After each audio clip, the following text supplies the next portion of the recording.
Okay, I want to welcome everyone to the Parrot Club. It's October 2021 meeting.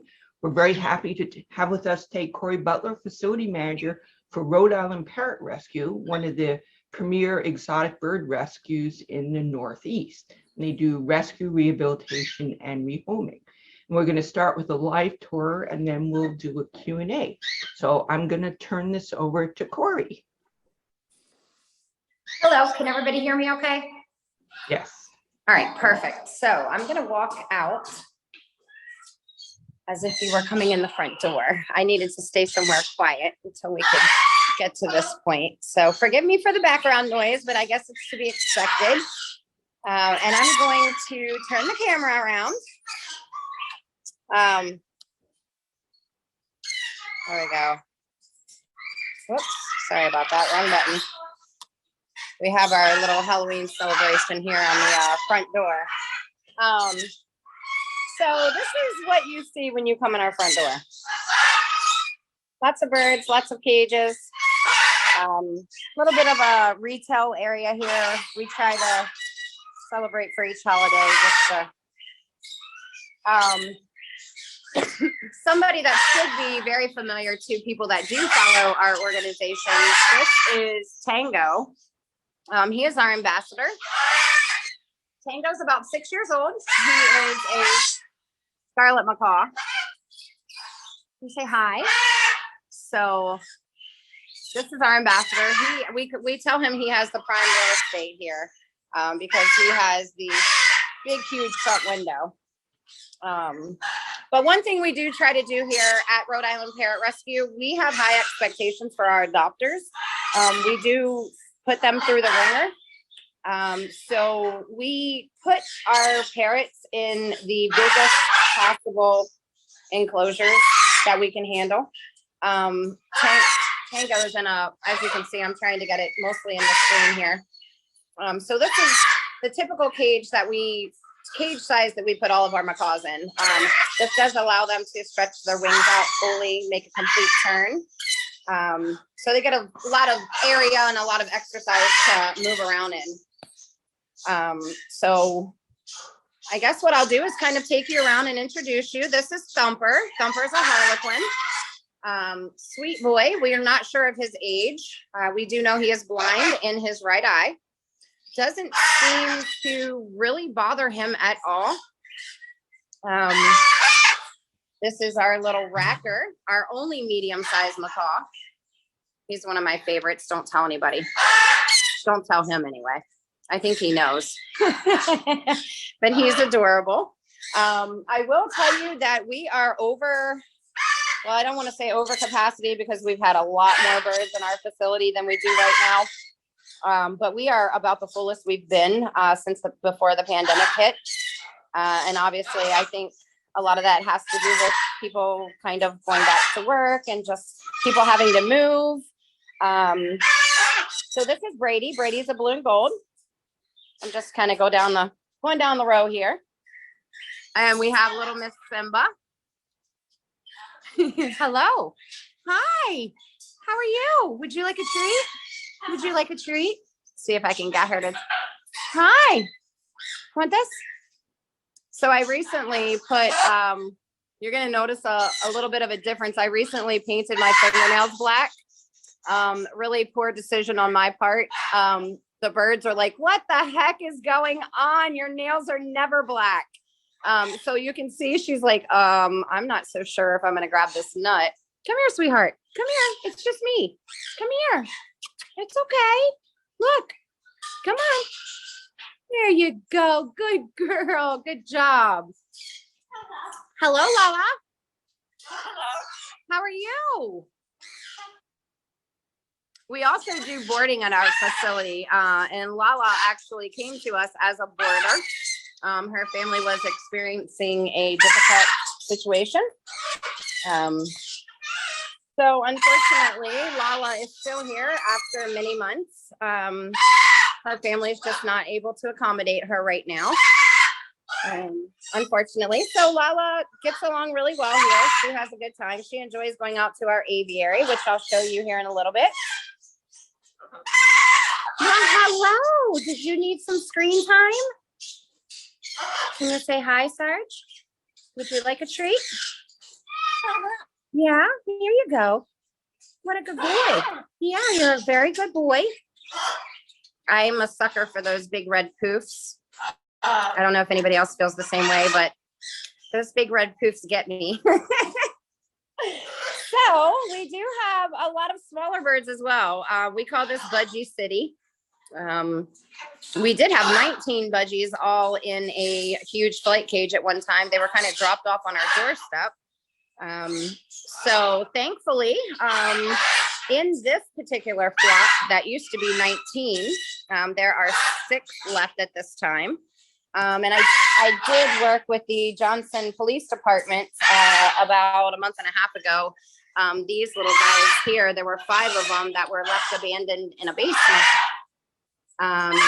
So we had the pleasure of assisting getting them into some travel carriers. So they've been vetted, really good condition, which was surprising due to where they came from. I was very surprised. There was insulation for the ceiling. They were not in an enclosure. There was feces all over the floor from cats and dogs, and it was a kind of a nasty situation. So their fecal, excuse me, I'm sorry if you can't hear me.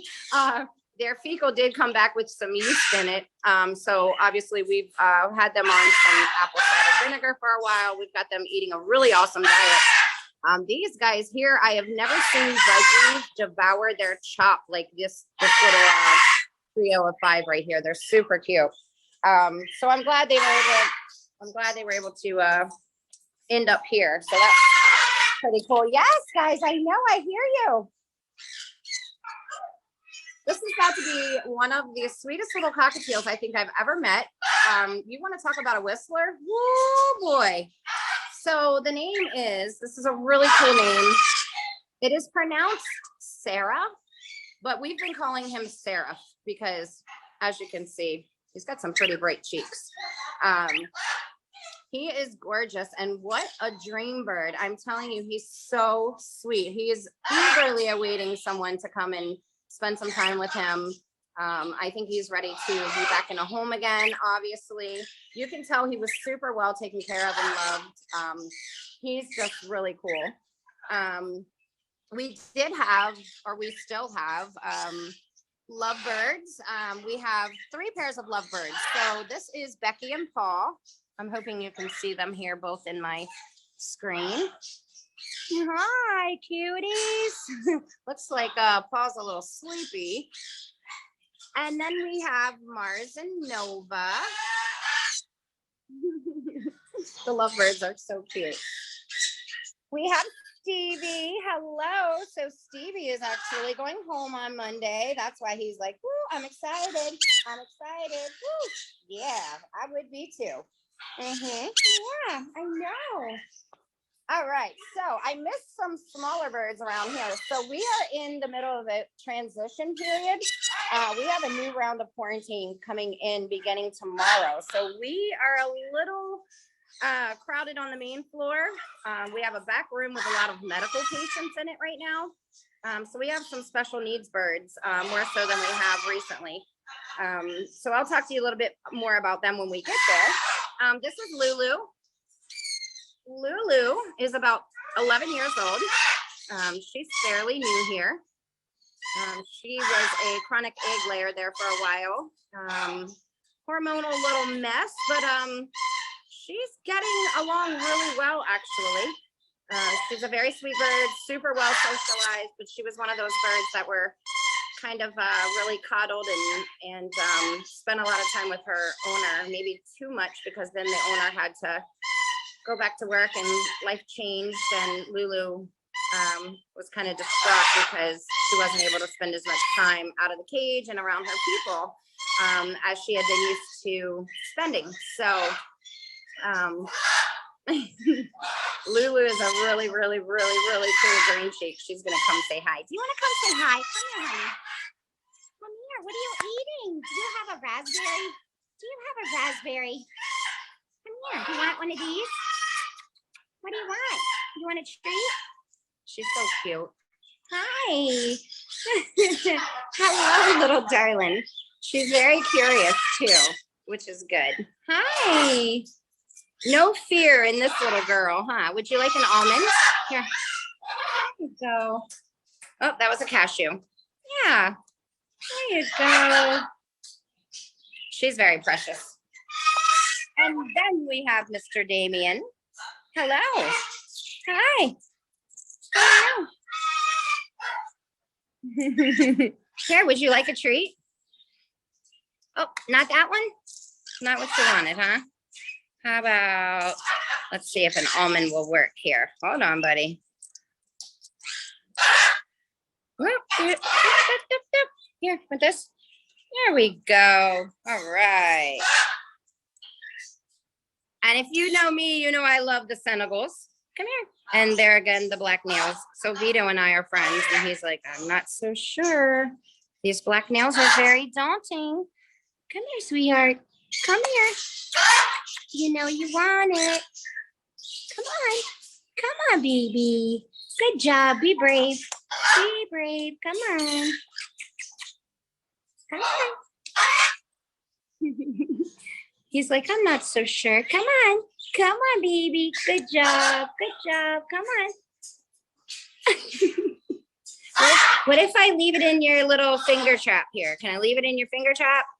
Will that make you feel a little better? Let's see if you'll get it. One thing we're super big on here is a lot of enrichment and a lot of foraging. So as I'm moving you through some of our cages and the rescue, you'll notice that we really try to do a really good job keeping the birds' beaks busy as well as their brains. As we all know, that's really important because we can't always give them as much exercise and flight time as they should be getting. Huh, come here, hi. So this is Kiku. Our Kiku. Pretty sad story with Kiku, actually. There was a family that had a son, and the bird and the son were extremely close. But there was a pretty extreme medical condition that the son is dealing with. In and out of the hospital a lot of doctor's visits. And so this was another, like, this bird had a really wonderful home, very well loved, had great nutrition, a big cage, all the love and attention he could ask for. But his owner's health just took a turn for the worse. And, you know, that's something we all have to be prepared for because we never know when it could happen. I mean, he was 14 years old, so kind of a sad story there. And looky here, we have another cockatiel named Lucky. Hello, Lucky. Hello, Lucky. I think Lucky's trying to get another bird's attention. Hello, sweetheart. He's doing the sled. They are so adorable. I have a soft spot for cockatiels. Okay. So I know we probably have some cockatoo people, right? Who's this? Who is this little dream bird, huh? Who is it? Did I interrupt your afternoon nap? This is Cheerio. So Cheerio actually happens to be our longest resident. It was 5 years in March, I believe, of this year. No clue why. Other than being super cute and pretty sweet. Obviously, cockatoos are unpredictable, and he can be. But he's just, I don't know, each year that he's here, we just see more and more of him come out, and he trusts more and more, and he's just an overall great little guy. But we do call him the chainsaw beak around here. So we definitely have a hard time keeping this guy's beak busy. We can refill his cage every day and come back in, and it'll need refilled the very next day. So he definitely keeps himself busy. Hi, sweetheart. Can you say hi? Do you want to say hi to everybody? They would really love it if you did. They really would. Yeah. You say hi, Cheerio. Hi, Cheerio. Cheerio sleepy. Yeah, he's sleepy. Yeah, he's sleepy bird. I know. No sleepy bird. Yeah. So this is about the size of Cheerio's enclosure. We do a lot of target training here. It's one of the first things we do. So we always get our birds to target. Good. And then he'll receive a reward for targeting. Right, my love? Cheerio prefers almonds. Good job. Somebody's busy playing. Yeah, good job. This is Yuki. Yuki's another one of our umbrella cockatoos. Yuki loves keeping busy with his toys. So we help him thrive here by keeping his beak busy. I think out of all the species, it's super important for the cockatoos to stay busy. Hello, excuse me, sir. What are you doing down there? Would you like to come talk to us? Come here. Hi. Come here. Hello. Hi, handsome. How are you? This is Harley. I call Harley our news forecaster because when I go live on Facebook on Monday mornings for shower day, he always has so much to say. And it's hilarious. So I always call him like the weatherman or the news forecaster. Let me grab him. He only likes walnuts. So I'm going to be nice and grab him a walnut. Super important to know what your bird's favorite treat is, because that is your trick in the pocket every time you need to get your bird to do something, or maybe agree to go to a different perch, or to maybe go back in the cage. So we do a lot of positive reinforcement here. This is our only Goffin's cockatoo at the moment, and I believe she, just as of today, is pending adoption. She's a cutie. Her name is Josephine, or Bobby Joe. So she's got like 3 names: Jojo, Bobby Joe, or Josephine. And she responds to all of them, right? Right, cutie? Do you respond to all of them? You want a nut? You want this? Come here. Oh, good job. Good job.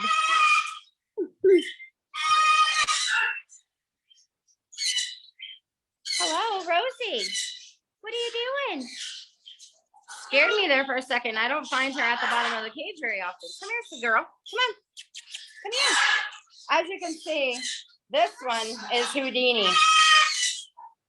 So I don't believe in using like locks on doors just in case of an emergency, but we will use some C-clamps and some chains. So she has managed to get out of every door possible to get out of. So come here. Excuse me, honey. Are you busy? She's busy playing with some toys down there. So I guess we'll just keep moving. Well, hello. How are you? Hi. Oh, now you want to talk, Rosie? This is Keisha. Keisha, both of her owners actually passed away. We worked with the MSPCA, one of the animal control officers in Massachusetts, and we picked her and her sister up. She's been here for about 3 months. One of our volunteers and her family are actually working with Keisha right now. So we are hoping that Keisha may have found her forever home. She's a pretty cool bird. This is Marlo. Hello, Marlo.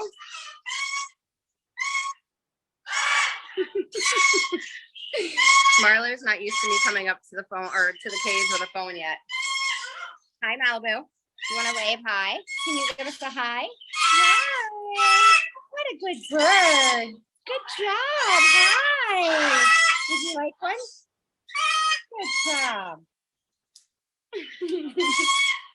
Now, Duffy, this is Duffy, and Marlo, which is this bird here, just came out of quarantine yesterday. So they were just moved out and made available for adoption. yesterday to the main floor. So we have quite a few actually that just came out of quarantine. We had 15 birds in our last round of intakes. So it was a very large round. And we do have a waiting list currently for birds waiting to come here due to, you know, one reason or another. And then we have our little Miss Chablis. She is the bird that has the chronic prolapse. She's had several surgeries to try to correct that, none of which have worked. Hello, darling. Hello, darling. So our trick with her is to keep her super busy with a lot of foraging. No, you want this? You want it? Good job. And she gets lots of extra baths. Yeah, lots of extra baths. She's also missing a foot. She's got like a little nub there. And she's super tiny for her species. But she is a doll. She is such a sweet bird. He said, I just want to sit with you all day long, right? Yeah. So this is basically the main floor of our facility. Kind of do like a 360 view here. This here is our kitchen. We have everything but a stove here. So this is where we prepare the food for the birds. So we have a refrigerator, a freezer, food processor, the coffee pot for the humans. And pretty much anything you can think of that like a regular kitchen would have. And then what we do is in our refrigerator, it's just bird stuff, unless we keep stuff in there for us to like snack on for lunch or what have you. But we make a big, huge bowl of chop. And this was just made this afternoon, and this will get served to the entire flock first thing in the morning. So that's the first thing that they get in the morning when we come in is their breakfast. There's normally about 8 to 10 different items in there. We're big on veggies. There's usually 1 or 2 fruits, a couple herbs if we can do it. And right now, much like probably a lot of you, we have some seasonal things like more of your squash and your pumpkin and corn, and then all of the regular greens and fruits and things. Pumpkin. We also keep extra nuts and things that the birds consume a lot in the freezer, along with some ice packs for the volunteers who happen to get bit every once in a while. And this is where our volunteers kind of like hang their jackets and keep their lunch and things. That closet there is kind of like our utility closet that leads to like the mechanical stuff. These will be all of the breakfast bowls that will be put back into the cages in the morning with the chop. So we keep those here. And then this is basically our training cart. So we do anytime one of our volunteers works with the birds, we do like a behavioral log on the interaction or the training session with the bird. This is our closing checklist.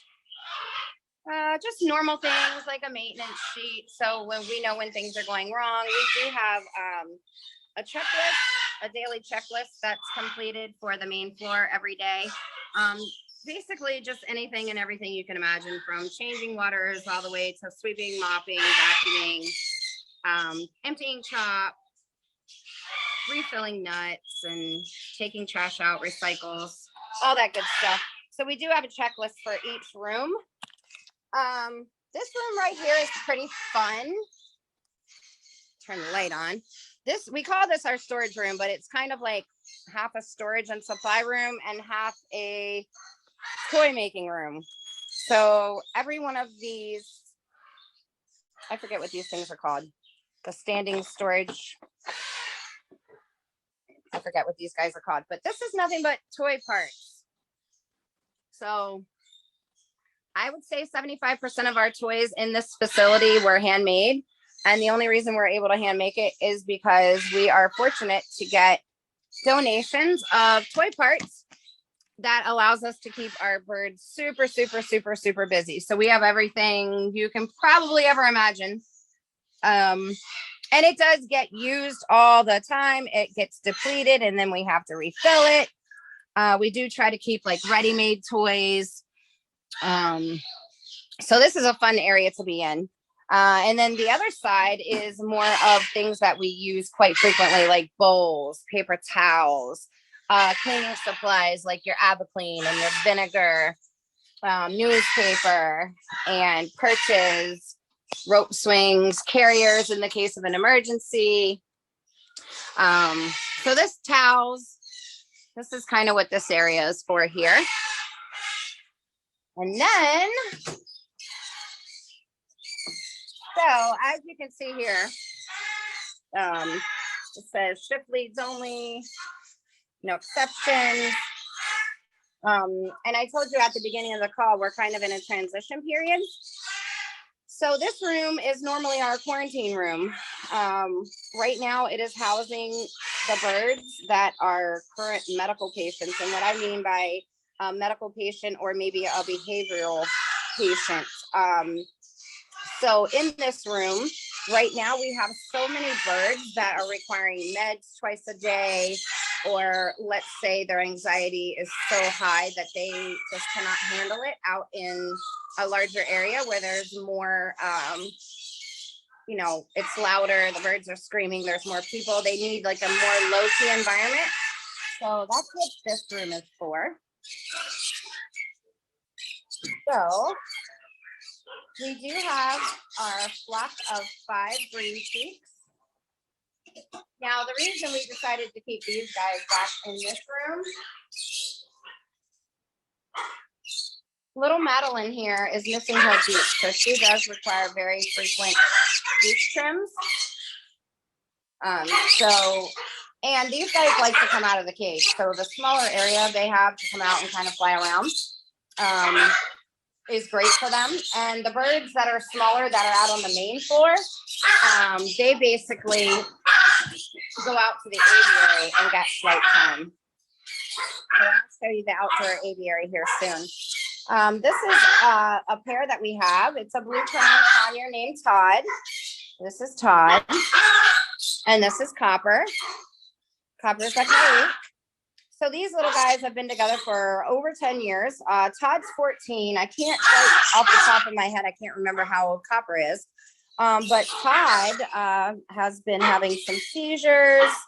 He's got some things going on medically. So he's on meds twice a day, and we do monitor him very frequently. So these guys are in that room for that reason, or in this room for that reason. We do have a pair of cockatiels, and this is a really, like, one of those stories you don't hear every day. So we have Sun and we have Moon, her mate.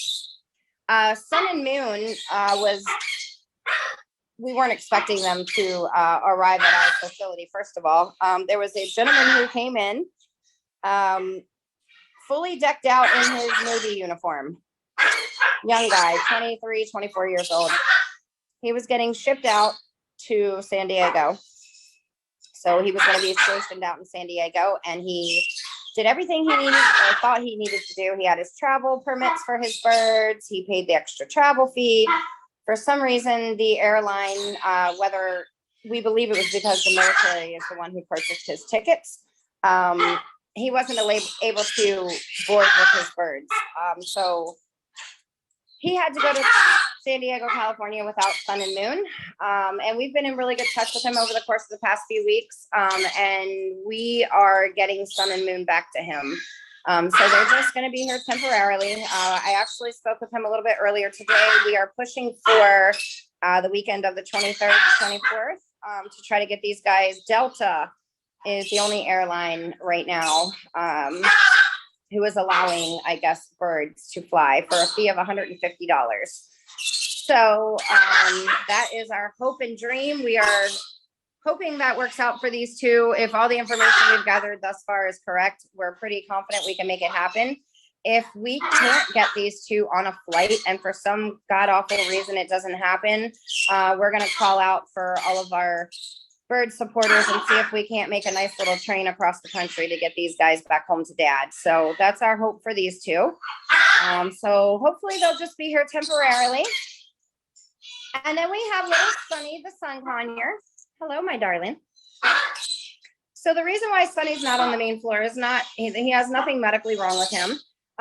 We just feel he needs a little bit more interaction with humans in general and a little bit more rehabilitation before we kind of let him walk out the door and let him be someone else's problem. So we're just going to work with him for a little bit longer until we feel like he's ready and confident enough to start being friends with another family and maybe develop more companionships, right, Sunny? So that's why Sunny's back in this room.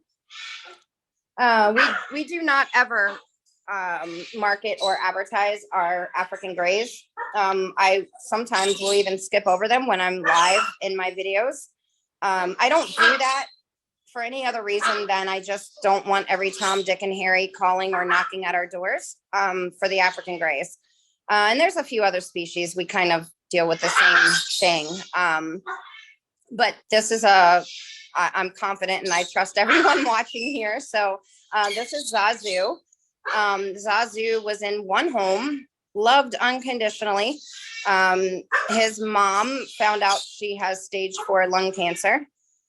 So that's why we have Zazu. And Zazu is in a bit of kind of one of those transition stages where he's just really unsure of where he is, what's going on. So he just needs to be, I feel, and a lot of us feel, in more of a low key, only see a few different people until he can kind of settle in and get his confidence back and know that we're all here to help him. And we understand that this is a total different world for him. But so a couple of things we found out about Zazu is he loves to burp. So he burps really well. You'd think he was drinking beer all day long. So he loves to burp. Apparently he likes to keep feathers at the end of his beak because he's got one stuck there now, but he loves finger traps. And I have an African gray at home who absolutely loves finger traps as well. So we've been doing a lot of foraging to keep him busy. Hi, sweetheart. Hi, baby. Hi. Can I get the feather off your beak?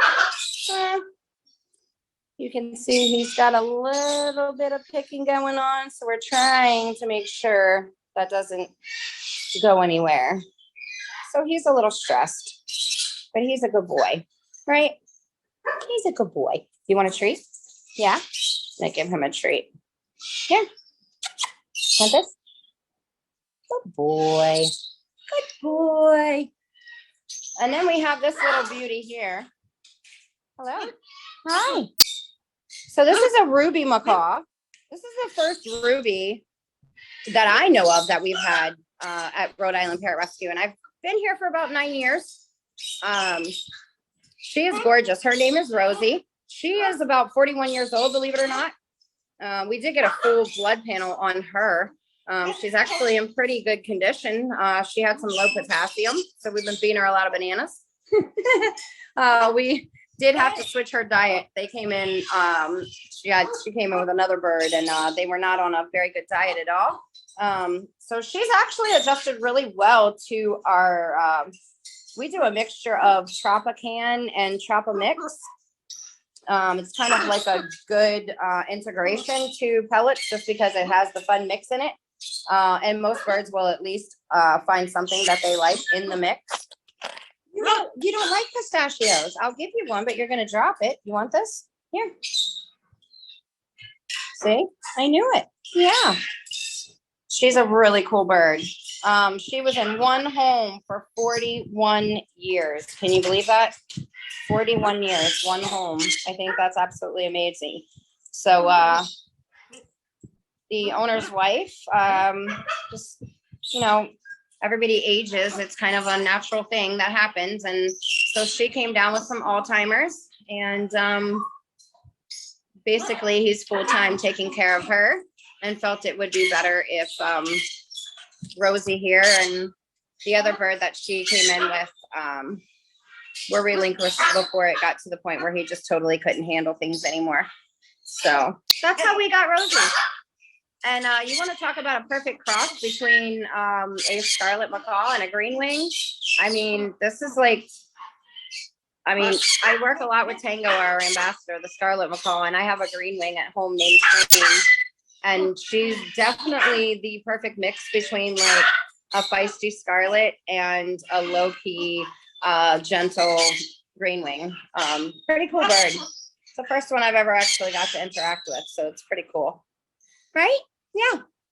So this is the room that we usually use for our quarantine. But right now, like I said, it's being used more for a medical room. And we've got like quarantine procedures posted. We only have one staff member a day come in quarantine.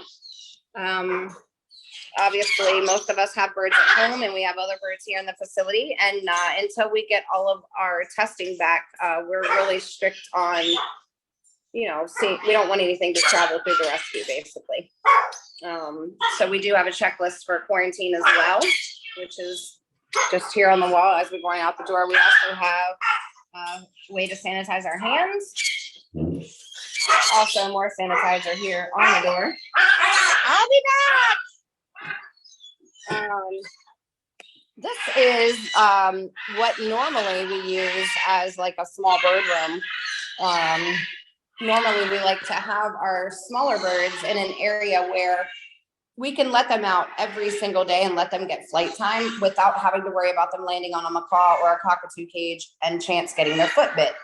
So this room is completely empty right now, aside from a couple cages. This room will start filling back up as soon as tomorrow. We've got about 3 birds coming in tomorrow. We have another 2 coming in Monday, and then it just kind of keeps going there for the rest of the week. So this is going to be our quarantine room for the next month or so.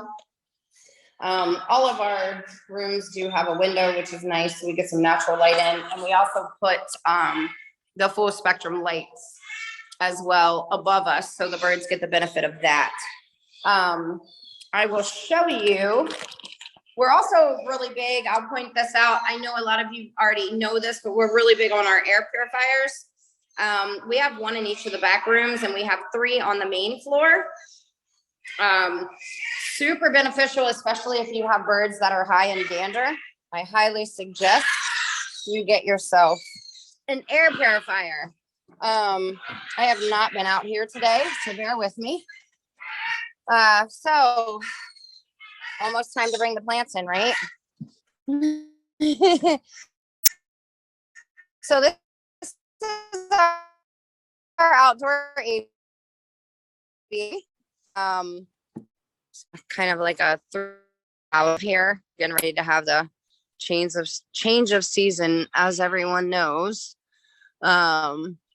So this is basically, let me walk this way. So there's a vestibule. So we have the double doors for safety. We've got the rubber mats down at the bottom, which is always better than concrete in case of a fall. We've got lots of cool stuff in here for them to, so we keep half of it, or about, I guess about 1/3 of it shaded. We do hang like a mist hose up in the summer. Sometimes we'll turn that on and let them get a nice good mist while they're out here. So we will not be wrapping, well, we will be wrapping our aviary this winter, but we will not be using it for storage because we were able to raise the funds this year for the nice big shed that we needed, which was a godsend. So I'll be happy to show you that. What we do plan on doing with this aviary is wrapping it somewhat similar to what they do with a boat during the winter. We have one of our supporters who had mentioned it last year. So we reached out to her and she's like, yeah, we could definitely, come check it out. And I'm sure we could make that happen. So what that will allow for us this year is just some extra space, like 200 square foot of some space. What we're really lacking on here is space. We would love to have a room for like bonding, like the bonding visits when our adopters come in, just one specific room for like bonding visits. That would be amazing. We'd love to have like an indoor aviary type room where we could let the birds kind of get out and fly without, fear of having them, like I said, land on someone else's cage. Let me get you a better view here. So this is our shed. Now we raised money for the shed back in April for 401 Gives. That's Rhode Island's Day of Giving. So this is about twice the size of our previous shed. The specifics, I want to say it's a 12 by 16, but don't quote me on that. But it has a loft, which has been absolutely amazing because it gives us all that extra. Let's see if I can get in here. We have been methodically hanging. This looks so amazing. I'm proud of this. Oh, because we did a lot of hard work trying to get this right. I don't know if you can see in there. There we go. So we actually have our cages being hung, like suspended, which has been so nice. So we've used zip ties. And then we have the loft area, which we've used for extra carrier space. And then we have like our lawn equipment. We do have a generator. So there's still some things in here that are kind of out of place, but we're getting there. Some ladders and our tables that we use for events. So the shed has been an absolute godsend. And as you can see, we do have a little bit of extra room in there should we need it for other things. So we were so thankful for this shed. We do have a garden in our yard and we have a compost pile. That's just been all kind of like, I'm sorry, let me switch this here. There we go. That's all been, actually, we just weeded out the garden and turned the compost pile over the course of this week here. Because our garden wasn't kept up with very well this year. We didn't really have, I used to live on site here and I don't anymore. I moved last year into a house. So our assistant manager lives on site now and she's not the gardener. I was more the gardener. So, but we'll get it going really good again. About it for the tour of the actual facility. I do have one more place to take you. When I get there, I will have to turn the phone off and join you on my computer. And so we do boarding here as well, and we do have some boarders in the office, but it's much more quiet in here. So I'm going to jump off this phone and I'll be right back with you.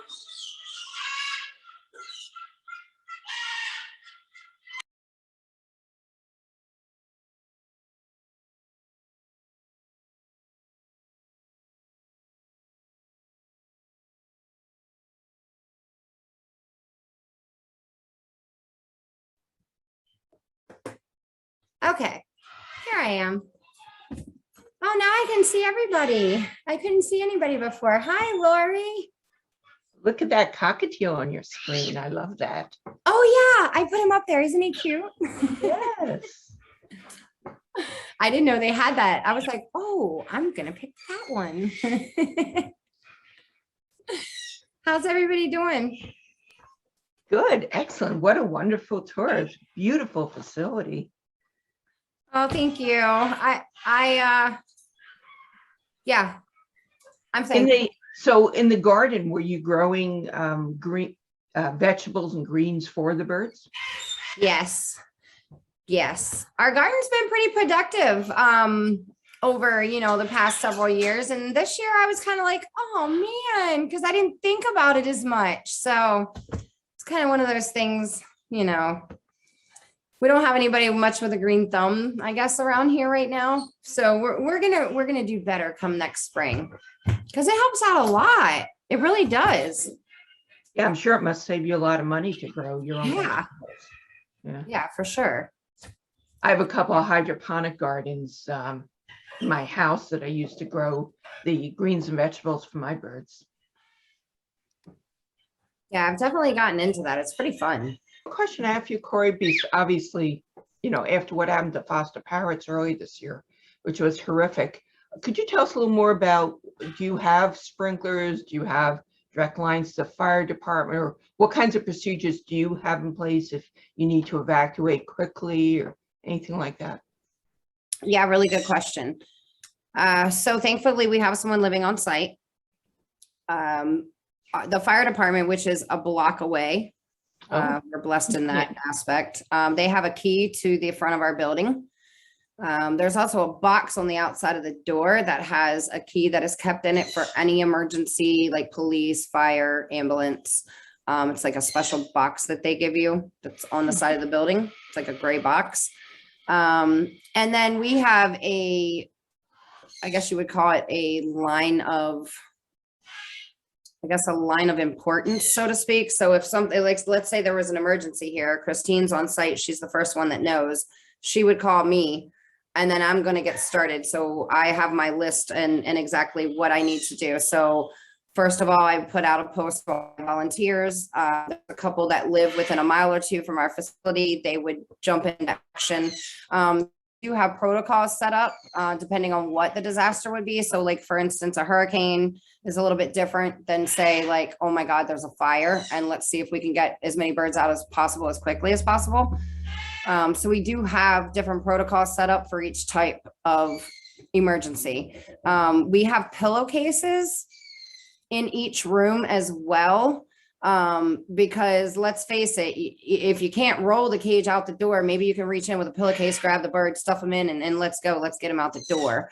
So that's another thing we incorporated a few years ago, aside from the carriers. So I'm pretty confident, God forbid, because I wouldn't want anything to ever happen, but if it did, we would be able to jump into action. We do have sprinklers to answer that question. So there are sprinklers in our building. Yeah. There are sprinklers upstairs as well. It's amazing how quickly things can go bad. You know, as we learned earlier this year. Oh yeah. So I have a lot of questions about the rescue, but one of the big things which I think everybody wants to know about, and you're probably sick of talking about it at this point, but you know, if you could take us to what happened with the Weston hoarding, because I think that's probably one of the biggest things that ever happened to Rhode Island Parrot. You know, what happened? How did you end up with all the bird or most of the birds there? Are there any remaining birds there? Have they all been adopted? You know, what kinds of behavioral issues did you find? All that kind of good stuff. Okay. So in August, the last 2 Weston birds were adopted. So we ended up with 117 birds. 100 of the 117 survived. That doesn't count the many non-survivors and such that were on site that we were too late for. So 117 birds. We were called by the Weston, Connecticut animal control officer. They had reached out to 2 other organizations previous to ours, and either they were not able to get a hold of anyone or they were told that they weren't able to help. I was told about the situation through the director at the time, Valerie Ashley. And I said, all right. I said, what should I do? How can we help? And she said, well, we'll be able to help with some of them, but from what I'm understanding, there's a lot. And I said, okay, I'll fit as many carriers as I can in my car and I'll head out there. And then by the time I got out there, I had another 2 people with me with carloads of carriers. We had no idea what we were looking at, 20 birds, 80 birds. We had no idea at this time. So I think I reached there about, I don't know, 10 o'clock or so in the morning. We had to wait to be able to go onto the property. It was so bad, we had to wait for OSHA to go in and do I guess, air quality check and make sure the environment was safe enough for us to enter to begin finding out, you know, are the birds alive? Are they dead? What should we do with them? And there were also reptiles. I believe there was, I want to say about 150 snakes. There were minor birds, there was some hyacinths. There were other birds. There were a few birds that they let another organization run off with, which I thought was kind of weird. All of the like high dollar It was weird. But that's a whole nother story. Yeah, I Um, remember that. Wasn't it a reptile place that took the highest? In Massachusetts, yeah. Do we know what happened to those birds? I actually was just trying to do some research on that and can't get a hold of the contact I had through there. So I have one of my volunteers actually digging a little bit deeper into that, just out of my curiosity, because it just weighs heavy on my mind sometimes. Yeah, I remember that at the time, and was I guess they were anybody there the that- day before. I mean, So how they got did their choice pick. Oh, we'll take the hyacinths, we'll take the minor birds and the laughing kookaburras, and we'll see you later. We can't help with anything else. and nobody vetted them or anything? Or do we? No, they just none of the vetting was done until the birds were brought to our facility. Oh, vetting, not as in terms of medical, vetting them in terms of being, Oh, like the allowed- organization itself. No, not that I'm aware of. That was what was another thing that was kind of weird too. And then we were made promises, oh, we're going to give you $5 a day per bird for boarding until, you know, the court case is like taken care of. But we ended up getting these birds on September 16th, 2016. I actually had a career at that point, but I haven't since then. Because I've been here since that day, but yeah, so fast forward a little while. Well, we split our rescue in half, as small as it is. I think it's small just because I am praying and have a dream of just having a bigger space so we can help more birds. But we split our rescue in half. Connecticut Parrot Rescue came and took 5 of our parrots, our residents. I think we had 52 birds. So we weren't like overcrowded at the time when this happened. But there was never a point in time that we had 100 parrots since we took over when it was Lizicki's. You know, that was like a thing of the past. Having more than 100 birds to take care of is not an easy task, especially if you're trying to do it the right way. You know, and they all had to be quarantined, right? They all had to be quarantined. We basically had to set up a kitchen outside. We had to set up a porta potty. It was we broke our rescue completely in half. But thankfully, nobody came back with, you know, chlamydia or ABB or anything crazy, which was a miracle. So that was really cool. Most of the birds were intended for breeding. So they weren't a bird that had been socialized, or many of them had never had human touch at all. They didn't know what a nut was. So it was a super long process of, number one, we don't know how long these birds had gone without food or water. Many of them were super emaciated. Some of the lorikeets, we couldn't even give them nectar at first because their little bodies were like completely shutting down. It was too much for them to handle. We had starlings that were like knocking on death's door. We did end up losing all the starlings. We did have one budgie that passed away en route. But we had police escort all the way from Weston, Connecticut to our facility. We arrived here a little after midnight. So I had you have to do multiple trips, I mean, with all those birds? No, so we had our 3 vehicles full of birds and carriers. I'll never forget that ride home. Oh my God. They had gotten a horse trailer from the city or like somebody that worked for the city that owned a farm. They got a horse trailer and we loaded it took us like 10 hours to load all the birds up and like obviously identify them, mark their carriers, because the state and the police had to take pictures and it was a really long process. But we got them home. And let me tell you, I could not have been more happy with the way our team had things when we were like, they were totally prepared for us. It was amazing. They had like the PPE equipment, they had the masks, they had the gowns, they had like cages set up all over the yard and in the aviary so we could kind of like get them out of the carriers, into the cages, into the building. They had our aviary set up as like a med tech tent, like a med tent for medical care. There was about 13 or 14 of our volunteers here at midnight waiting for us to arrive so they could help us get everybody comfortable. So I didn't sleep for the first couple of days. It wasn't until almost 6 o'clock in the morning when we got all of the birds in carriers and comfortable. And in the rescue and fed and water. And then it was just months of keeping the rescue separated and getting all of them vetted. And I think we accomplished that before the first part of the year. Did you have a vet come on site and work with all the birds? So we had Ann Burke from Northeast Bird Clinic, Dr. Bird, who works at North Kingstown. We also had Renee from Jungle Junction. She came and helped. And we had a couple of the wildlife rehabilitators locally from around the area who were came in and assisting with like vet tech stuff. You know, there was meds given daily, vitamins, water changes several times a day. It was pretty, I mean, and we didn't have them in proper size cages at first because there was just no way we had room to put them in proper size cages. But guess Sure. what? They were getting water for the first time and then food. We didn't know how long they had gone without any of this. Some of the birds had started to eat their mate to just stay alive. I mean, it was crazy.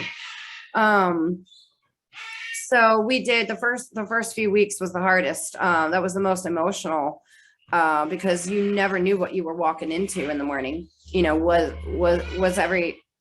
there going to be someone else gone? Is there someone else laying on the bottom of the cage? You know, so walking in the mornings was always like one of those things you had to prepare yourself for because you didn't know what you're going to walk into. How did you and the other volunteers deal with the emotional aspects? I mean, did people need counseling? Did you, I mean, the mental, emotional burden must have been phenomenal walking into a hoarding situation like that. I think, as far as like my staff,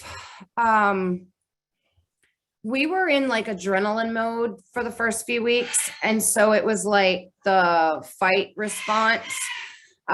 So we were just in kind of like, we have to do it. We have to do it. And then once things started kind of like, and like I said, it was emotional, but each day before we got started, we kind of would we had a pep talk every morning before we'd even go in.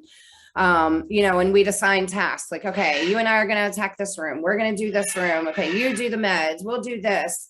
And we kept lines of communication open. We wanted everybody updated daily. Like, this is the point in time where our rescue was like, we have to be totally transparent because there's going to be so many people, not just our volunteers and our staff, but the people that have been supporting us and the people that care so much about what's going on. So that's when we really began the journey of really kind of like growing from within and having our network of people and just people that were watching and supporting us, kind of like we wanted to keep them updated as much as possible on what was going on with the birds.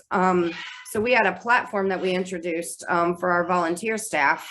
It is called Basecamp 3. It's basically like a scheduling app. I don't know if anybody here has ever used that, but it's been a godsend to this rescue. We started using it because of the Weston birds.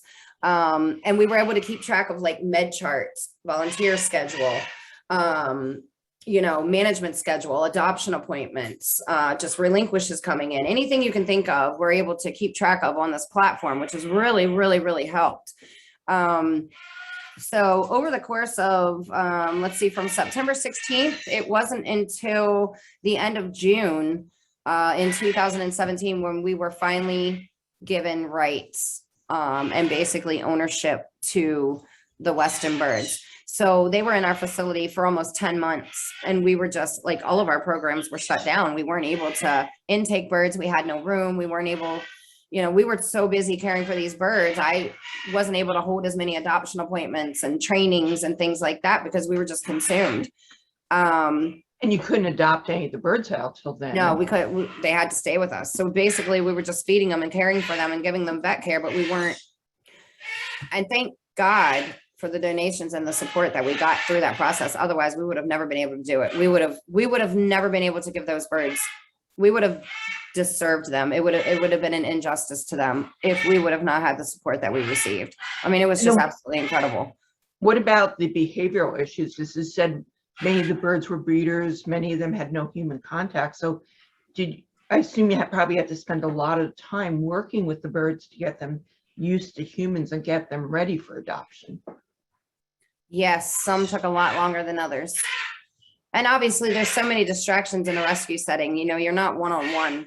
You're maybe like 1 on 20 or 1 on 30. So you may not but then again, there's so many positive things about it, because you may have a bird who lived in a home and loves interacting with humans, who's housed beside a bird who hates humans and is scared and is distrustful because he was, you know, ignored, or, you know, somebody beat his cage with a cane or whatever it was.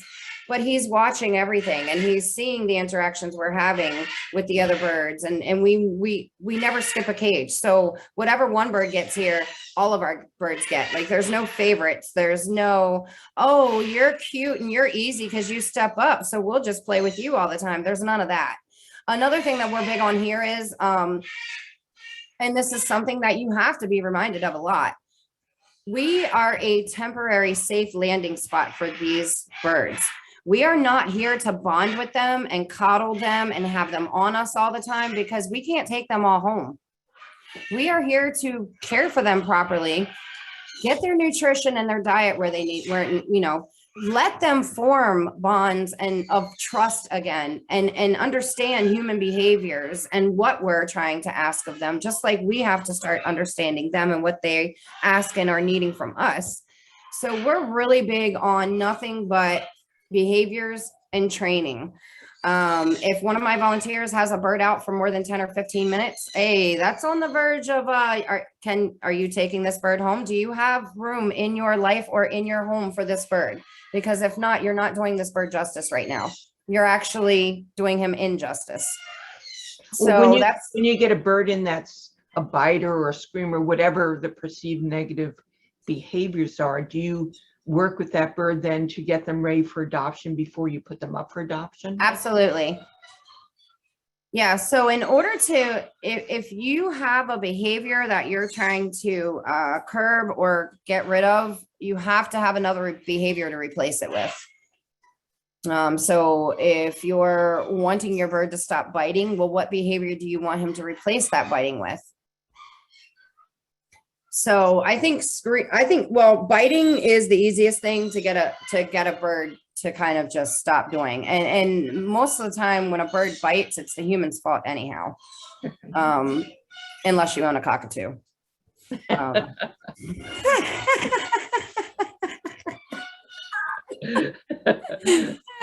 But no slam to cockatoos, but I love them all. Don't get me wrong. Oh, yeah. I love them all. I am very partial on macaws. I love Senegals, the African species. I don't know. I love them all. I work with them all. I don't really, I think macaws are the easiest, to be honest with you. They're just super easy birds to work with. So with the Weston birds, you didn't get any history on any of the birds, right? I mean, any backgrounds, names, anything. You just basically got the birds. We did get a few names, only because apparently this gentleman was a pretty reputable person at one point in time, and a couple reputable people, well, I would have considered them reputable people, had made plans to have their bird bred with somebody else's bird, and maybe their bird was at his facility at the time. So we did find out a few names, but not many. I'd say I think like those birds 5 or 6 names. Oh, some of those birds then belong to other people. Did they get their birds back? So yes. Okay. Yeah. Okay. Yes. That's a tough one. Yes, once they found out that this had happened, they did come for their birds. They were appalled. So yes, but they had to go through the same things that any adopter would have. I mean, we literally, kind of put them through the ringer, like, how did this happen? And how can we avoid this from happening again? And we still have a lovely relationship, and if they needed help again, I would take their birds again. I mean, what I think one of the most appalling things was he basically got off with a slap on the wrist. He didn't really have any consequences. So, you know, many of us in the bird world were absolutely appalled that you could do this to living creatures and then just get away with it. That's not pay huge fines, spend time in jail, go to a psychiatric facility, anything. He just basically kind of walked away. So plus the town of Weston, I guess, really, they didn't end up supporting you like they were supposed to with monetarily wise, which again is another appalling thing. They claim they didn't have money, but it's not like you were rolling in dough either. So, you know. Yeah, But I'll tell you right now, if we would not have had the support of organizations like yours and followers on our Facebook page and previous adopters and our volunteer staff, there is no way. I don't know even what possessed me to leave I told Valerie, I'm not leaving with 30 birds. I'm sorry. Who's going to take the rest of them? So I don't care what we're going to have to do. We'll figure it out. We will figure it out. We know too many people and there's too many people willing to help to not be able to figure this out. And we figured it out. yeah, I mean, it's just extraordinary to suddenly take 117 birds in. I mean, well, and if you saw our facility's not, it could be a heck of a lot bigger. Let me tell you. I mean, I lived on site. I lived upstairs for 8 years. You know, and I know it's in the stars for us to have a bigger facility. I know it is eventually, you know, hopefully it won't be too far off. But that's what our next thing will be. You know, we'll be hopefully finding a nice, beautiful piece of land or a nice building and start raising some money to see if we can head on over there. We just hired our third staff member 2 days a week. That was an incredible feat for us. It was super scary.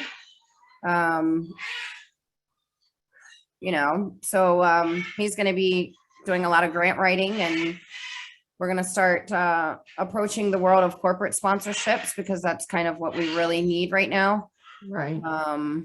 And just, you know, reoccurring donors and things like that, that is what we depend on. That's our livelihood, you know, just to be able to just keep these doors open. So how many birds a year do you generally take in and adopt out? So my average quarantine intake monthly, now it used to be like every 6 to 8 weeks. It has gotten so bad that it's like every 4 to 5 weeks now. And I hate rushing it like that, but I just get in situations where I'm like, what's going to happen to these birds if I don't help? So I hate saying no unless the person can hold off. Okay, well, is this time sensitive? Okay. So right now it's about 8. Well, this last round of quarantine, I had 16 birds, 15 in the last round. The round before that was 12. We were averaging about 8 to 10 a round. It's gone up. But really it's to the point where whatever I can fit in that room is basically what I get in there. So at least, and if I could fit more, there would be more coming. Pardon? So it sounds like you get at least 100 birds a year then, right? Oh yeah, absolutely. And most of them you can adopt out? Yeah, we've gotten really good. I mean, the umbrella cockatoos, they have it the worst. Yeah. They're the absolute hardest birds to put in a home. Do you have any permanent birds, or every bird is up for adoption? So Tango, I would say, has been permanent. However, if there comes a point in his life where he would be, if he would be better off and thrive more in a home, if he began to be a little bit unhappy here, or we started to see some behavioral changes, we would definitely want him to, you know, be the best he could be, have the best life he could possibly have. But he is considered our ambassador. So if I would have to say there was a permanent resident, it would be him. He is the only one. And we do a lot of education with him too, which is really cool. He goes out in the community a lot. So it gives us a chance to answer a lot of questions and kind of get children's attention. And we go to like different, I've even taken him to like little flea markets and like, you know, just getting him out there and getting him seen. Yeah. Yeah, so we shouldn't have any permanent residents, but you know, certain reasons are, he's a good one. He's very harness trained and he travels well and he likes people, loves kids. But hey, somebody can come along and do him better, then he'll absolutely. Wonderful. And he's my heart. That's my soul bird. So He looks like a real sweetie. I have a question. all right. He's a pain in the butt. I have a question. Oh, go ahead, Vicki. How many volunteers does it take to keep you up and running every single day? We have, I think, about 70 volunteers. Wow. Now that doesn't mean all 70 of them are here once a week, but we do have some remote volunteers who do things like participate in our fundraising team. We have generally about 4 to 5 people here daily taking care of the flock. So that's like the cleaning, the enrichment, socialization, training, and then preparing for the next day. Mm-hmm. Wow. So that would include myself too. Yeah. I'm usually here. So A lot of cleaning. we have a question in the chat. It's kind of a big question, so I should maybe I can even give you guys each other's information. But we have a veterinary student here from Mexico in on the talk, and she's been setting up a rehab herself, which is basically non-existent for the most part in Mexico. They don't have structures like we do here. So she would like to know briefly how the rescue started. How does someone that wants to make a rescue or shelter go about getting funds, getting space, time, people, and dealing with burnout? I know that's kind of a huge thing. So, you know, she doesn't really have any resources down there to draw on, which makes it very difficult. Maybe you can answer how the rescue started, and then if you'd be willing, I could give the two of you contact information, and you could discuss a little bit more about that with her. Yeah, I would totally be open to discuss that more with her. I am not going to, so I know about the nonprofit process because I know that Lizicki's had lost their status, and I was there when we went through the process to reinstate it. So I know a bit about that process, and actually we just got audited. So now I know even more about that process. Audited by the IRS, or yeah. Really? A normal thing, but yeah, it was. Yeah, I think they lost their status. We all remember Zicki. I didn't even know they had nonprofit status, because at a certain time when we were dealing with them, our club was dealing with them, they didn't have any, and we were concerned because when we make donations to nonprofits, we want to make sure it really is a nonprofit, and we want to know certain things like, well, what are your plans if the two of you die, or you move away, or you get too old? You know, do you have a board of directors who would take over? We couldn't get answers to these things, and then of course Diane got sick and left, and we all of a sudden one day there was Rhode Island Parrot Rescue. We're not really sure how it went from the Oh, because at first we were like, wait a minute, is this just the same thing under a different name? Does it still have the same problems? But then when you came along, it seemed like a legitimate organization, finally. oh, thank you. Yeah, so I met Steve Lizicki. I think I did see Diane once. So when I'm not a New England girl, by the way. I moved up here from Virginia. That's my home state.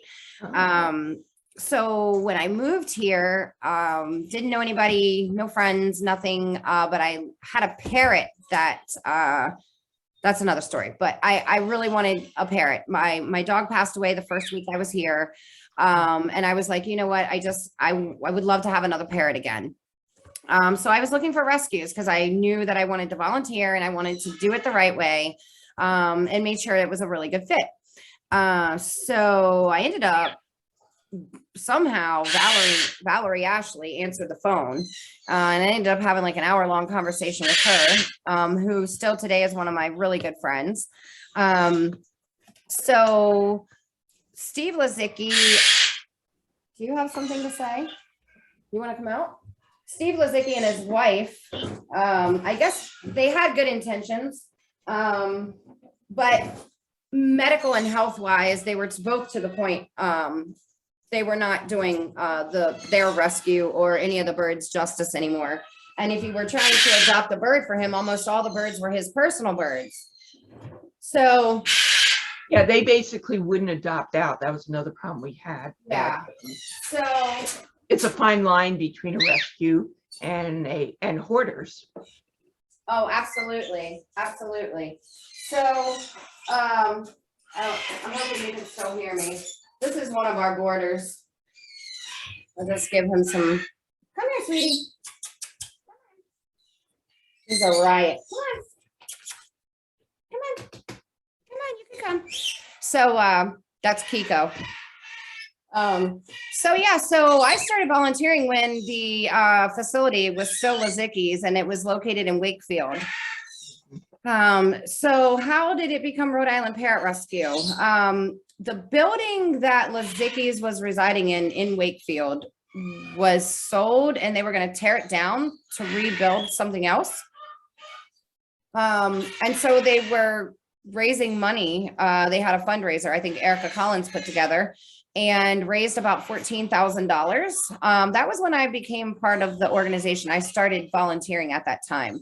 And then Valerie was helping out, doing a lot of the administrative things. She was getting together like online auctions. She was trying to get their 501c3 reinstated. So she was doing all kinds of stuff. What are you doing? Come here. Come on. So, Erica, myself, and Valerie were basically the three ladies. Valerie found this location here, got us a lease signed. And about 6 months after moving here, we finally were able, us three, to talk Steve Lizicki. Him and his wife had separated at that time. They had been separated for a while. But we were able to talk him into kind of like retiring, so to speak. So the one thing that I wish we would have done different that obviously wasn't known at the time, because we did change the name, we didn't change the EIN number, which was a mistake. Had we have changed the EIN number, we wouldn't have gotten debt. So we have still to this day been paying on, we're almost done paying like some old electric bills and just some weird things. Wow. So you got to keep your electric on. There's only one company here. What are you going to do? Right. Hi, come see me. Come on. Come on. Come on. Come on, come on, come on. Woo, good job. So, hi, you can get some nuts. Go ahead. Go ahead. One. So, yeah, so we ended up reinstating the 501c3 and we were able to do it, but we didn't change the EIN number. You know, if we could go back. So that was in 2014, we were able to get that reinstated. So we've been going strong ever since. The rescue didn't have any employees at that time. It was just kind of like a little entity doing something. But when Weston hit, I started making $200 a week. That has increased by about $200. Living high on the hog. Thank God. God looks after people. But anyway, I'm blessed. I love what I do. I wake up in the morning. I smile every day. I don't get upset that I have to come to the rescue. I don't get upset that I have to drive to Boston tomorrow to take one of our birds to an emergency visit with Dr. Noonan on my day off. I don't get upset about these kind of things because I love what I do. Somebody's got to do it, right? And I happen to be pretty good at getting along with these guys. So maybe this is maybe I got thrown into this for a reason. I don't know. So we just, Christine is a paid staff member. She makes chump change as well, but she's awesome. She's here 4 days a week. And Nathan's he is here now 2 days a week, and his volunteer day. My baby. So this is the cutest little dolphins. Oh. So we are, we just went live on our brand new website, which was something we've been working on ever since January. That was done by our team solely. We didn't hire anybody to do that. So that's an accomplishment we are so proud of because that was not easy. We've got a great crew right now. We've got a really good marketing girl who has this really boring pharmaceutical marketing job. So she loves doing stuff for us because she gets to play with like colors and do funny Photoshop birds and, you know, all that fun stuff. And we've got staff that just loves to be here and loves to learn.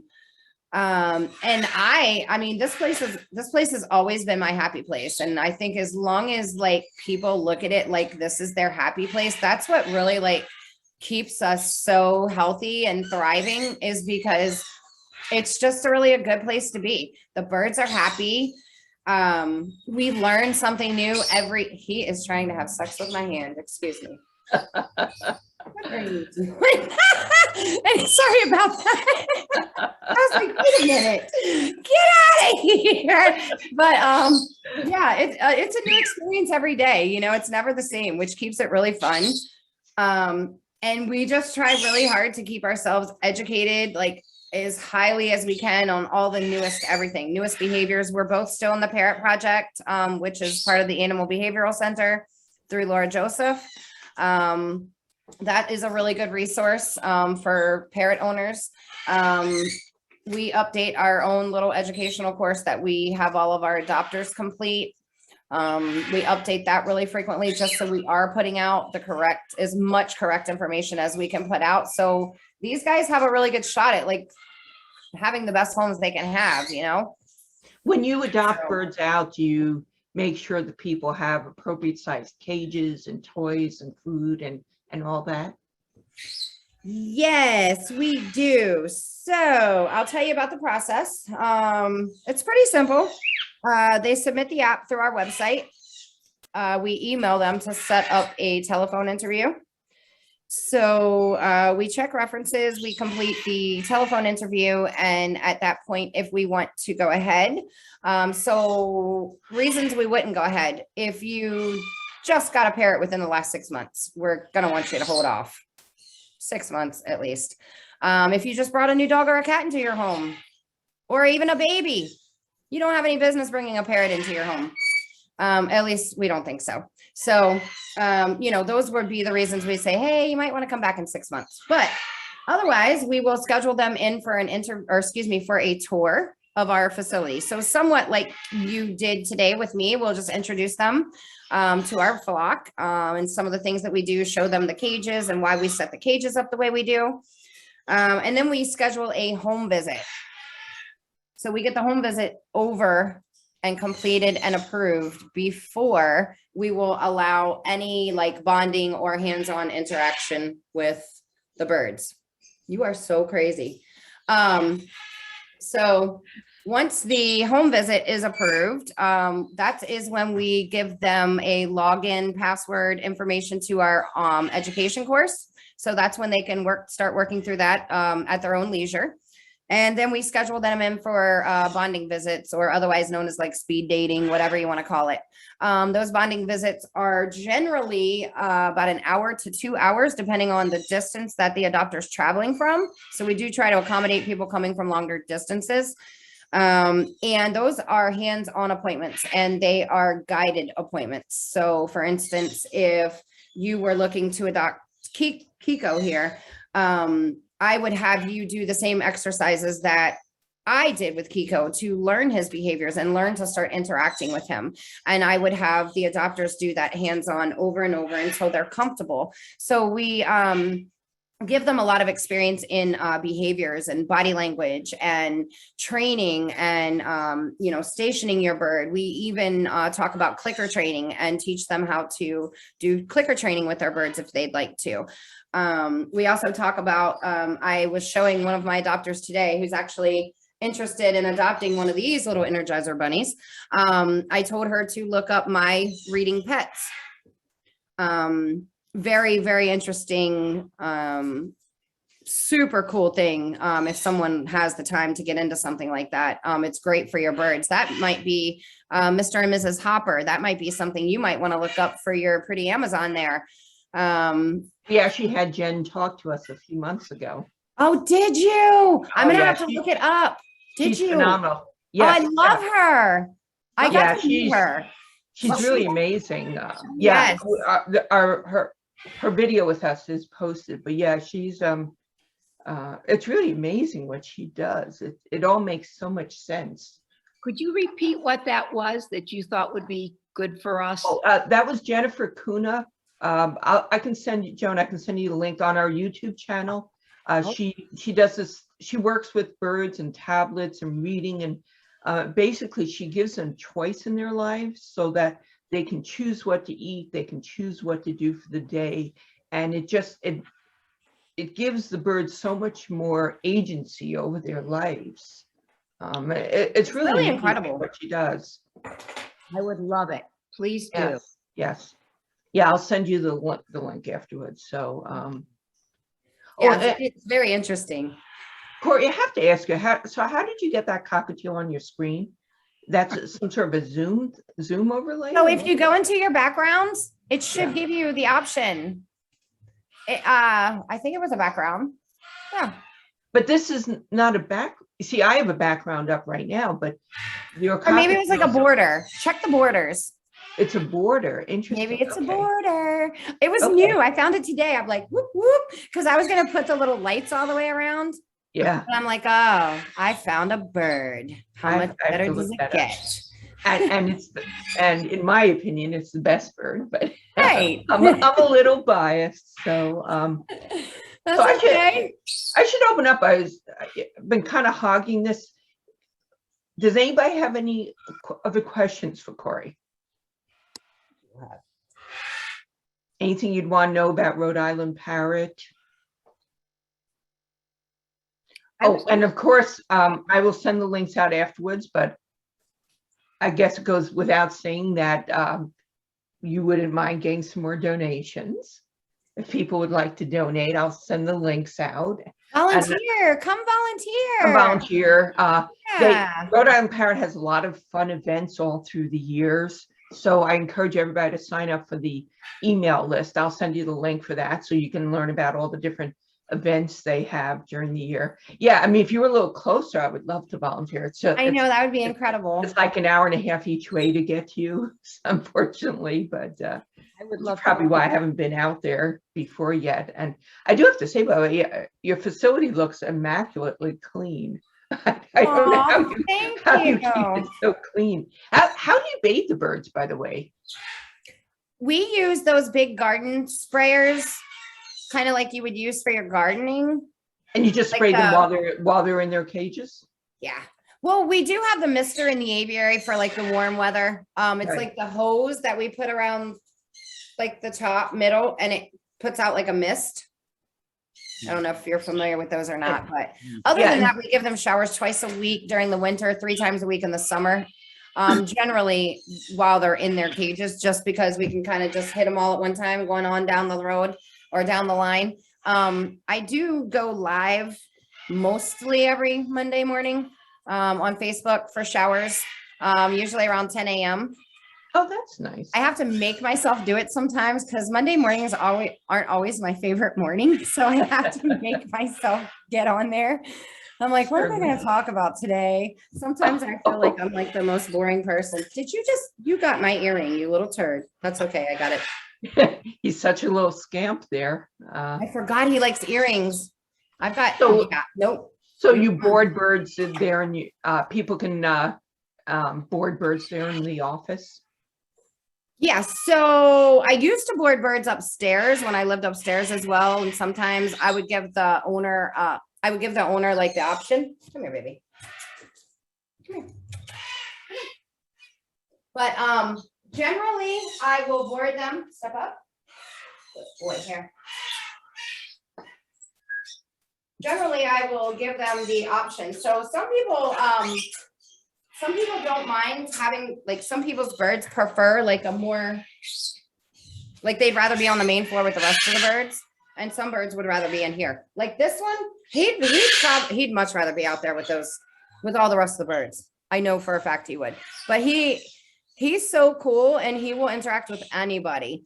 So he's got a lot of good things about him. So anybody can come in here, take him outside, walk him around, do anything. But generally speaking, the boarders, I spend a lot of time in here more so than I do out there, unfortunately now, because my position has changed a little bit over the past year or two. So I do tend to spend a lot more time in the office. So I let them out for like a couple hours each, one by one or two at a time, depending on the bird. So it does allow for me to spend time with them while I'm here, unless I have a crazy kike and then I can't get any work done, but let him out. And oh my gosh, the videos I took the other day, I forgot how much fun they could be, but thank God I don't live with one. My Lord. Yeah, they're high energy birds. So Yes, just like this guy. right. All right. Does anybody else have any questions? I just wanted to ask one about why, what'd you say, the certain cockatoo wasn't adopted as much? What about the nature of those birds? That's what made me fall in love with Birds originally. Was a sulfur crested cockatoo in Australia. Ooh, they are beautiful birds, aren't they? That's probably what gets them in trouble. So a couple things. Cockatoos seem to be the neediest species. So they require a lot more attention for the most part, generally speaking. Now, not all of them. I won't speak for all of them. They are extremely loud. Most of them are so vocal and it's consistent. It's not just, your little morning screams and some nighttime screams. It can be extremely persistent. And it can be for various different reasons. Cockatoos can be very sexual birds. They're always wanting to rub on you, get under covers and put their butts in your face and do all these signs and things trying to get you to agree to mate with them. Because a lot of people just aren't experienced or educated. They don't understand that, as funny as these things might seem and as funny as they may look in videos, hand raising a cockatoo, you're basically, I'm going to try to say this as nicely as I can. Hand-raised cockatoo is basically like coddling a child and never disciplining him and just letting him run rampant and do whatever he feels and thinking you're going to have an okay child by the time he hits his teens. It's just not going to happen. So they're touched mostly inappropriately because they will, please, they will beg for it. Please touch me under here. So they're touched inappropriately. So they're sexually oriented already. They're needy already. And then you put a human who's out of the house working for 8 hours with a bird who sits and thinks all day long about how he wants to be touched and have sex and be with his human again. Then you come out with, so it's just a snowball of effects. And the umbrella cockatoos seem to have it worse. Even actually the sulfur crust is really bad too. And the sulfur crusts are actually, to me, louder than the umbrellas. But they're cuddly. Everybody thinks cockatoos are cuddly. And guess what? They are cuddly. They can be very cuddly. And they would probably love it if you cuddled and coddled. And but that's obviously one of the worst things you can do for birds. And none of us knew this. None of us knew any of this 10, 20 years ago. We didn't know this. We didn't know that we weren't supposed to be feeding our birds seeds technically either. We didn't know it was harmful to birds who sit on a perch all day and don't get exercise.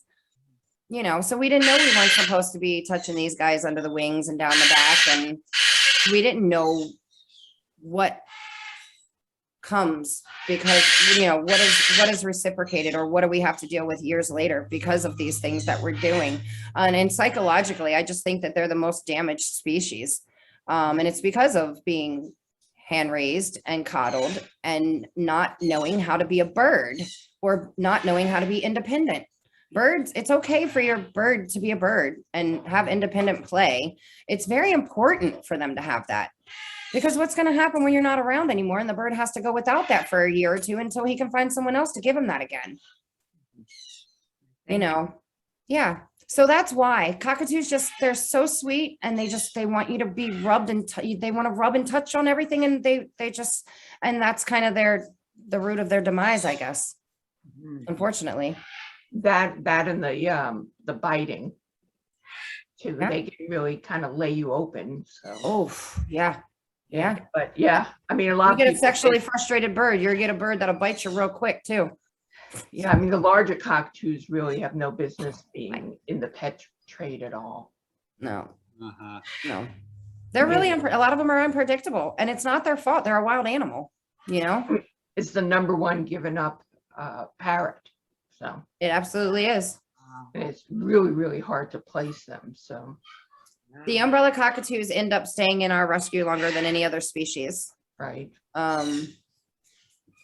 And then sometimes we'll have one come in and he's here for 2 or 3 months and he's right out the door, and we're like, wow, good for him. And then we have little Mr. Cheerio, who's pretty daggone incredible, and he's still here after 5 years. Yeah. But he wasn't that incredible 5 years ago. He's come a long way, So They say let the bird choose you, and that's what happened with this guy. He just crawled up my arm out of the cage and started kissing me. I just oh looked my at goodness. This is it. Yeah, this is it. Well, I guess so. It was amazing. Oh, what is your bird's name? His name is Gosha. And that's Russian. That's That's the right. Russian. Okay. Yep, and that's the name. Okay. That's cute. All right. Well, if there aren't any more questions, I want to thank Corrie so much for taking her time today, show us around.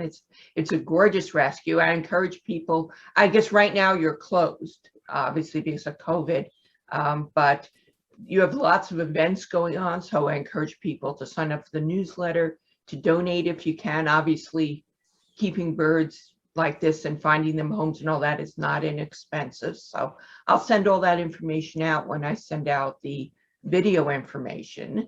And I just want to really thank you. I'll put you and Paula in touch with each other so you can talk about starting rescues and all that stuff. But I really want to thank you for all the time you spent with us today. It's a great organization.